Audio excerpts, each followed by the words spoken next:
L'absence de perspective, l'endoctrinement et la promesse de 60 € par jour une fois sur place ont failli convaincre ce jeune homme de partir pour le djihad. J'avais rencontré des gens à la mosquée que je fréquentais. Ils m'ont fait tourner la tête. Ils avaient des arguments, je ne sais même pas comment ils ont réussi à me convaincre, à tel point que j'ai abandonné l'idée d'aller travailler au port. Ils me disaient que la vie en Espagne ne valait plus la peine maintenant qu'il y a la crise. Ils m'ont dit qu'en Syrie, c'était mieux. J'étais sur le point de partir quand j'ai appris que des gens rentrés de Syrie étaient au bord de la folie et que d'autres qui veulent rentrer sont toujours coincés là-bas. Personne ne se cache pour parler de ça, on en parle comme si on parlait d'un match de foot ou de la vie de tous les jours.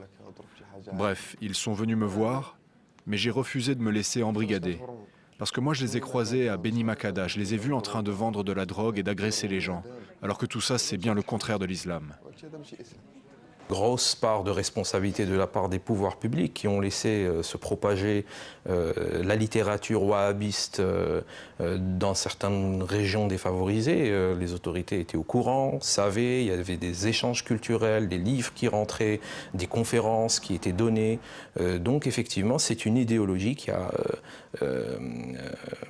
qui s'est répandue et qui a eu le temps de mûrir et de créer ces phénomènes.